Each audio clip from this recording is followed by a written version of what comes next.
hold questions till the end of the session, and I'll now invite Dr. John Moremon up for his presentation. John's a virgin with us, so be gentle. First time presentation to NAHB. Welcome to the fold, John. Take your time.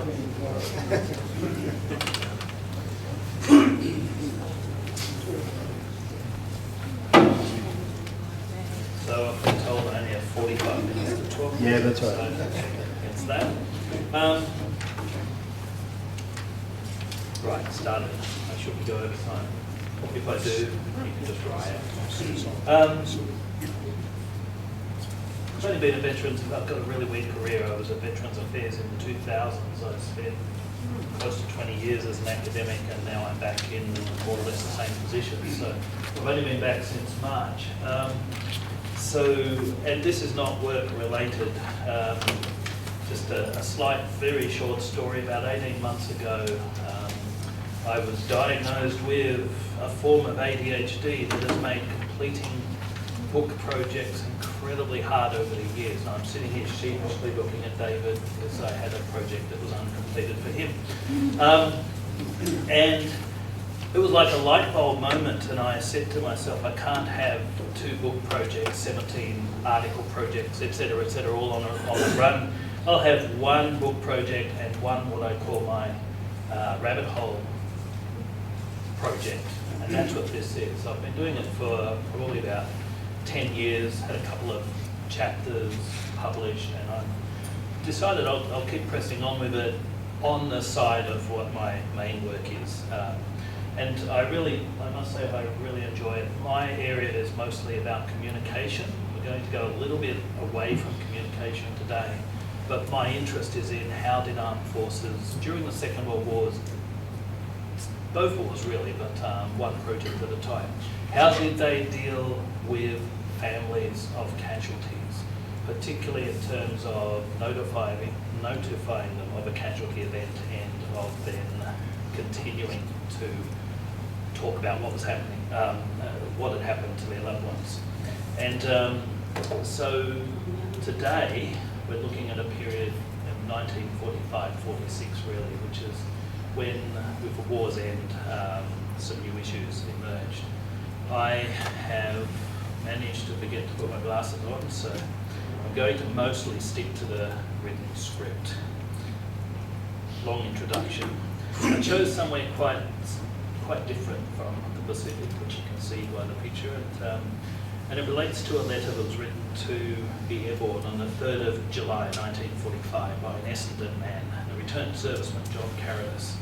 He wrote to the airborne about his brother, Flight Sergeant Robert Carradus, who had disappeared over the Atlantic in March 1943. At the time, his parents had been notified of his disappearance, and 6 months later, as was standard, they were informed that all hope of finding him alive must be abandoned. So they'd had the word that he was in all likelihood deceased. But 2 years after the event, all the family knew still was that he had been taken off from a base in Greenland on an anti-submarine patrol and that the aircraft did not return. John did not pen his letter to the airborne in the hope that Robert might turn up alive. Rather, with the end of the war in Europe, he hoped that there might be more information that could now be released. He explained that his thinking was that with wartime operational security considerations, there could have been reasons for withholding information, and he hoped now to receive that to get, as he put it, a clearer picture of the tragedy and loss my parents and I have sustained. We do tend to think about the war's end as bringing about an end to the dying, which of course it did for the most part. But for thousands of people, like the Carradus family, the end of the wars in both Europe and the Pacific delivered also hope for information about loved ones, whether or not they understood the circumstances of their death. We're talking particularly about the missing, but also some people who there was fairly good evidence that they were dead. In both theatres, there was also going to be access to previously held enemy ground where searches could be conducted, potentially records, and also access to ex-POWs, so the question could also go on post-war. So this presentation, as I noted, examines efforts in 45 and 1946 in particular. Historians working in this area tend to point to the importance of information to the bereaved. Even the smallest details could help come to terms with,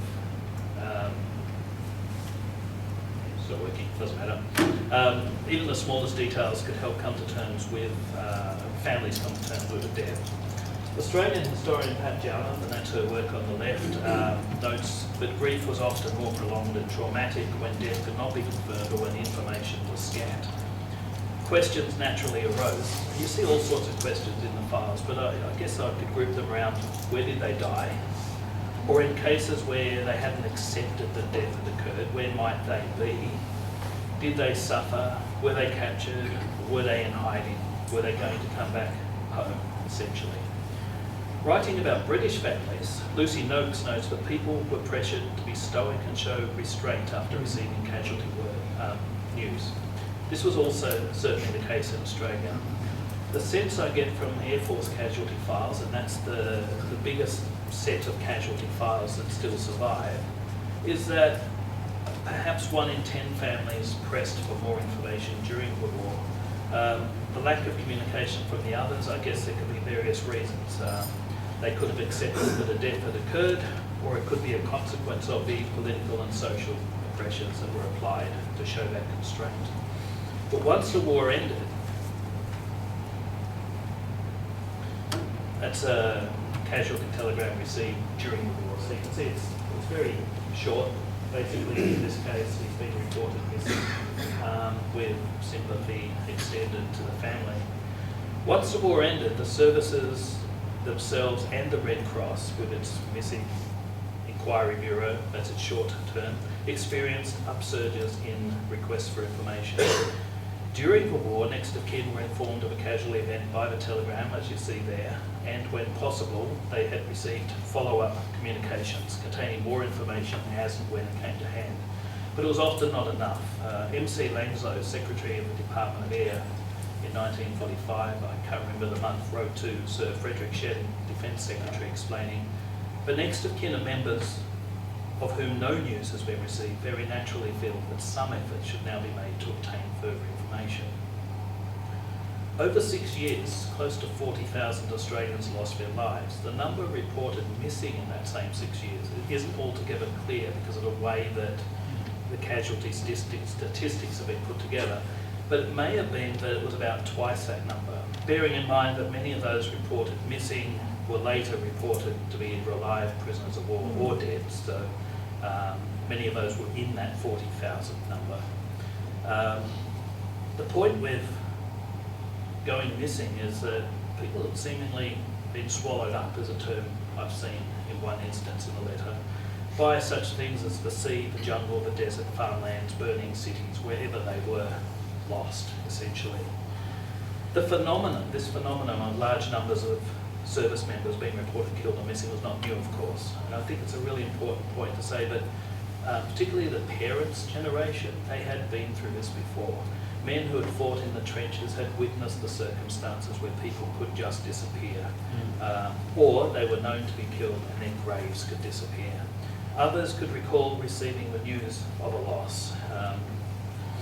The younger generations, those who served in the Second World War, had also grown up aware of a toll, and they certainly knew of the possibility of death or disappearance.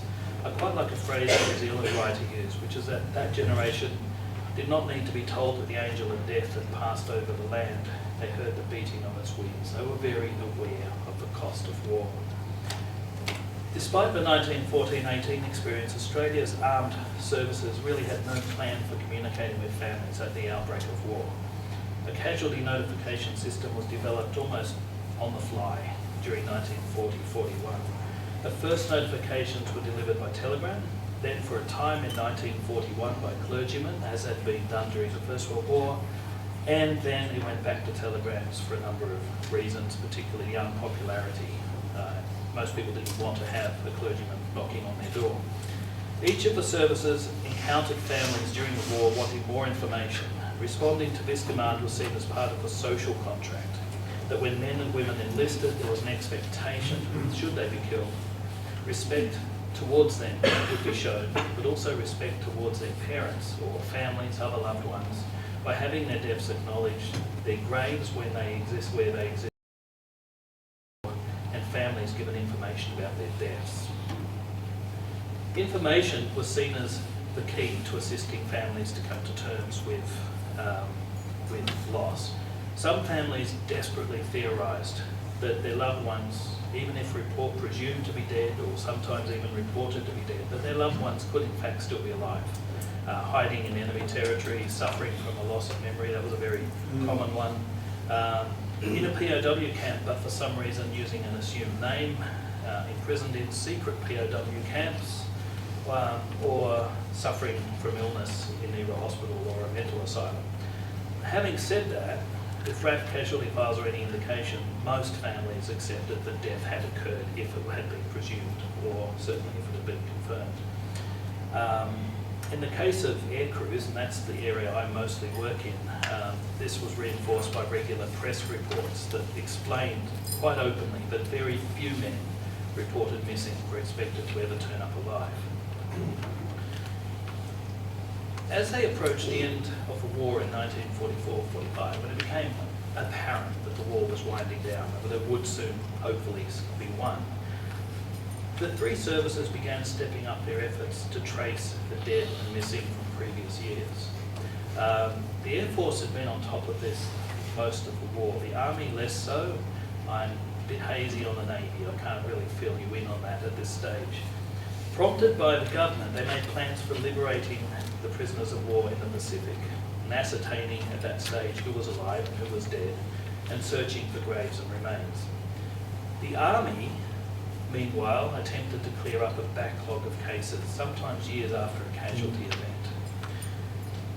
In a few instances, the Army found that information actually was already available. In late 1944, when confirmation of one soldier's death behind enemy lines finally reached land headquarters several months after it had been lodged, an exasperated staff officer wrote that it was appalling to realise that next of kin of personnel reported as missing have been kept in suspense for so long. That was probably an unusual situation, but it did happen more than once. In other cases, belated attempts started to be made to gather information regarding men who were almost certainly dead.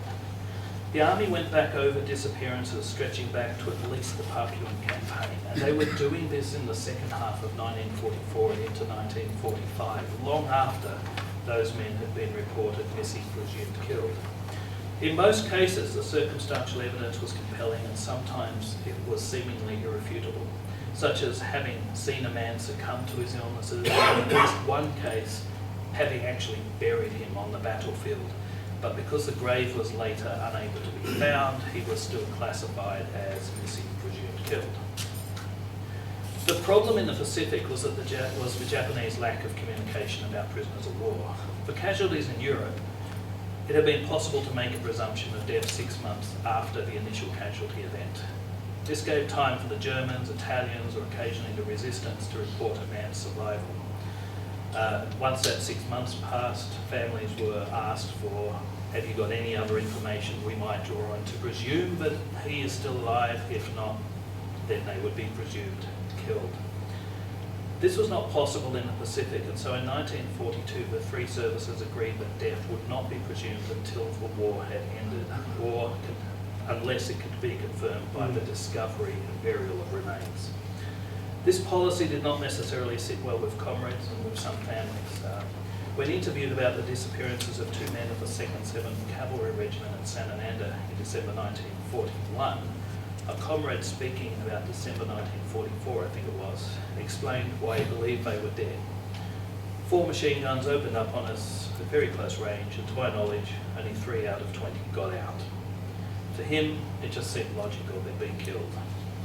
But without bodies, they could not be presumed dead because of the slimmest hope that they could be prisoners of war.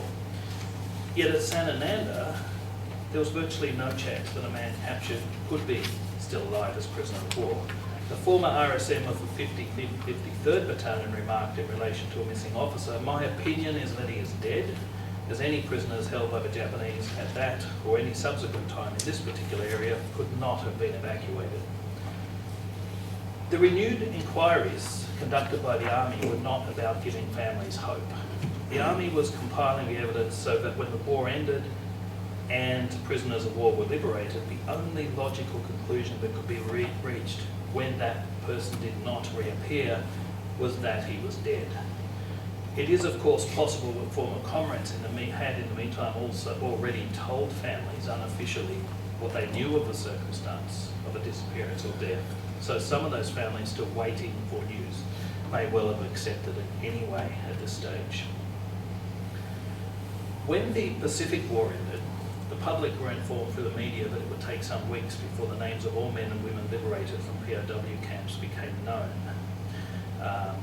The public had been warned to expect a fair number of deaths. I think the number was about 2,000, and it turned out to be 8,000, but still, at least they had some warning. In late August and throughout September, the names of the living were gradually released, and that was considered a priority by all three services. It was, of course, a much bigger job for the Army. By early October, desperate families who had not received word were able to start asking questions again. That pressure to hold back from asking had dissipated, I guess you could say. Although many chose, even at this stage, not to ask questions. One of those who asked questions, and this was October 1945, was a bloke called Raymond Etty, who wrote to the Department of the Army about his son Gordon. It was a second 14th man who had disappeared on the Dakota Trail or track. You will appreciate my anxiety, and not to mention patience, in awaiting news of the fate of my son.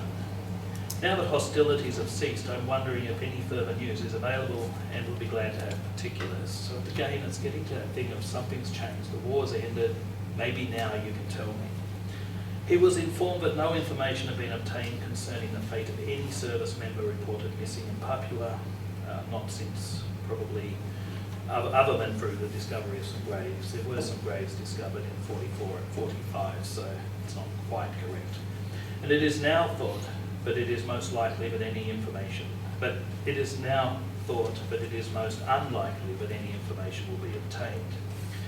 Mr. Etty responded, it would therefore appear that in the absence of any information, my son has presumably been entirely lost, and all efforts to trace him have proved futile. It seems doubtful that he had held on to hope, but he certainly welcomed the possibility of an official presumption of death. There's all sorts of reasons families want this. In his case, one of them was very practical. For the previous 3 years, while waiting for news, he had continued paying for his son's life insurance policy. He simply asked the question of, do I keep doing this? As POW camps were reached, the three services also sent searcher parties into areas where fighting had occurred. This was to locate graves and remains and to seek answers, and as it transpired, to gather evidence for war crimes trials, that need was greater than had been anticipated. By May 1946, though, both the REN and the Army were confident that any remains had been located. Any remains that were going to be located had been located and families notified. And from that point, it was a matter of presuming all other deaths. Committees were formed, the evidence would be looked at, and an official presumption of death would be made. Those whose remains were not located or could not be located, for example, those lost at sea in POW ships, were out of necessity presumed to have died. In many respects, the RAF faced a greater challenge due to the circumstances in which many aircrew disappeared. The Army's missing tended to disappear in defined and known battle areas, while the sea was the grave for naval personnel. Although just because it's defined and known didn't necessarily make it easy. There are documents where the Army is discussing around Sanananda, Gona, Buna, up in the mountains, how very difficult it was to actually locate a burial site once it had been lost to memory. One of my other rabbit hole projects is still an Air Force history, and there was a squadron history, and there was a crew of 2 who crash landed behind enemy lines in Buna. They knew where the aircraft came down they weren't in the aircraft, their remains were found only 10 metres from the aircraft, but no one, and there'd been a team there, I've seen photographs of them at the aircraft, had been able to find them, so it was really hard. One of the other problems with aircrew is they could disappear over a broad area, and it could be over any number of features. And this statement applies to both Europe and the Pacific. They could be over cities, farmlands, forests, mountains, oceans, lakes, river estuaries. The aircraft could often be reduced to fragments, obscured by vegetation, or swallowed, that word again, by the water. The RAF responded to the challenge of informing Air Force personnel's parents by attaching officers to RAF searcher parties in Europe, the Middle East and Southeast Asia, and establishing its own parties to search the Southwest Pacific. Progress reports were presented through the press and often also in letters to families with statements designed to basically to quash false hope, such as there appeared to be no prospect that any missing aircrew was wandering the streets of Europe or being sheltered by natives in the islands. Both of those things were stated in press reports. And also warnings that not everybody could be traced. So back to John Carruthers for a moment as I wrap up. We started with that picture of the waters off Greenland where his brother had disappeared. He had asked for more information because the war had ended. His assumption was that now that the war is over, you can release that information that you couldn't before because it would have given some assistance to the enemy, that sort of thing. In fact, I think that's pretty much what he stated. The RAF was only able to ever say we've confirmed that he took off from Greenland. They could provide the time, the type of mission he was on, and other than that, they could still only say that the aircraft had disappeared. And it was November 1948 before the family was finally informed that there was otherwise a complete lack of evidence, and so it is now concluded that your son and his comrades were lost at sea. So in terms of that 1944-45, I think obviously it was word that many people did not, in a sense, well, they didn't relish it because they knew it meant that someone had died. They often welcomed that news because those long days and months and years of waiting were ended. But that gets us off into another topic area. That's it from me. Thanks, John.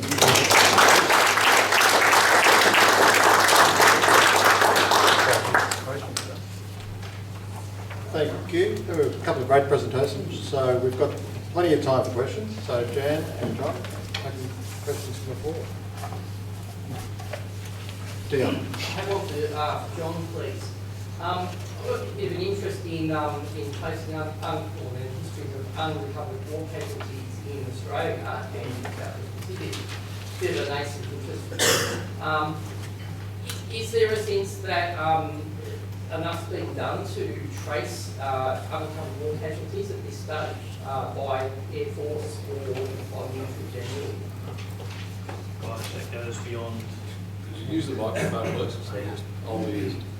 So I was going to say that goes beyond where I've been thinking, to be honest. I mean, the services, they do have the responsibility that if, as you know, if remains are reported, that they need to look.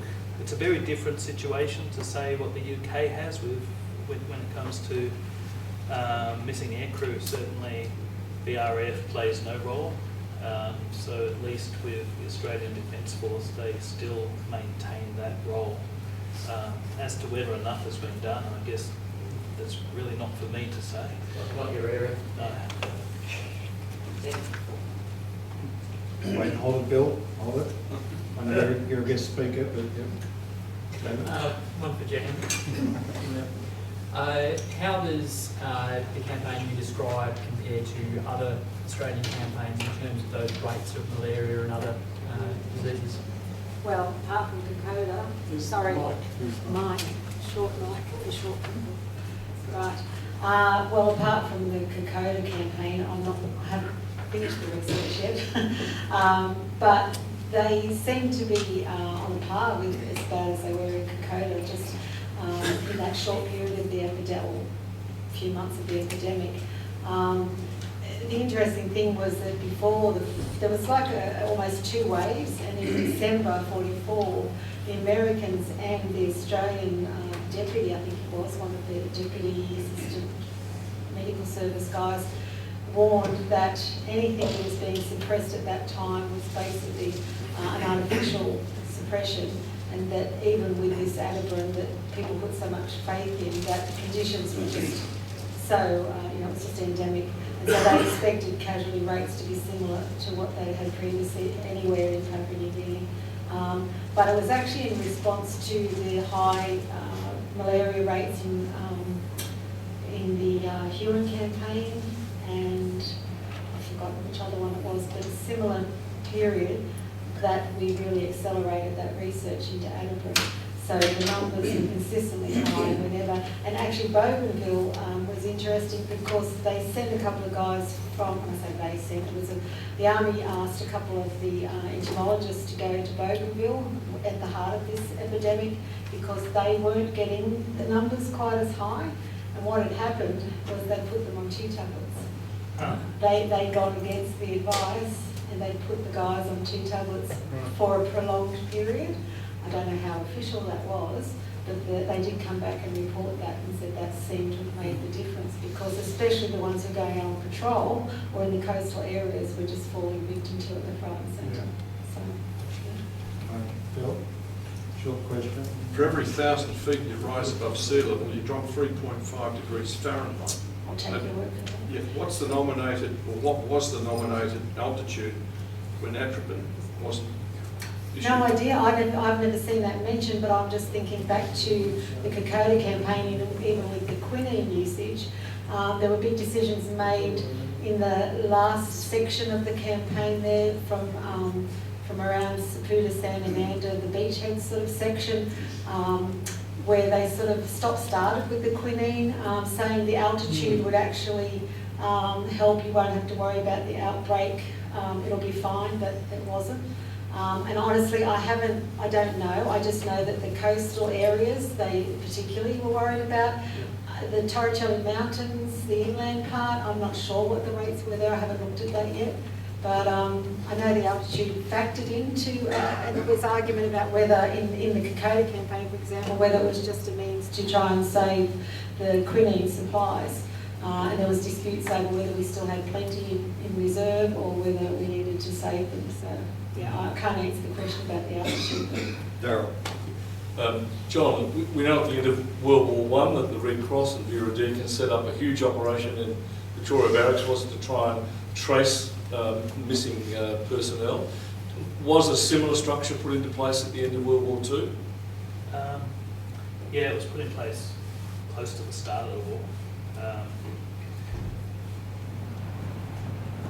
We know the rate of questions being asked because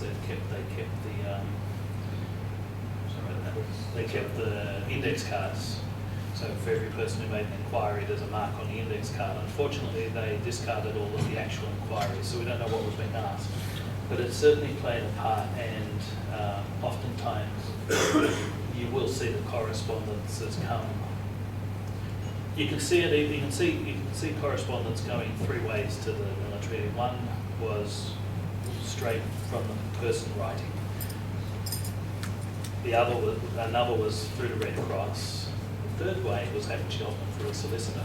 Not quite sure why, but I guess there were legal matters to deal with when it came to death. So yeah, certainly they played a part, and they were making inquiries of their own in addition to the military inquiries, much the same as First War. John, my father was a prisoner of the Japanese, and my mother got a telegram, similar type that you had up there, saying he was missing, presumed prisoner of war, because he was captured in Singapore. Later on in the war, my mother got news through the Vatican that my father was still alive and in Japan. Have you had any experience of the Vatican sending information through about missing people? Yeah, I've seen it referred to. I could add to that my mother told me that St Francis Church in the city here in Melbourne the Vatican announced that people could try to send word through the Vatican to prisoners.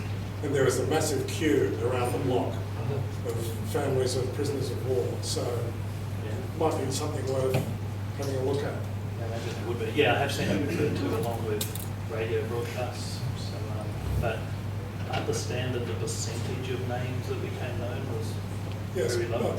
my father was in a camp that was visited by a papal nuncio who was terrified apparently the whole time he was there, but he actually got word back to Australia somehow. Great. Ross? Jan, you put up a table there that showed the casualties, deaths, but in the casualties, I never saw anywhere that you indicated how many men with malaria died. And secondly, how did the Americans deal with it before we took over from it? No, I don't have the figures on the deaths, but actually they were fairly low, comparatively low.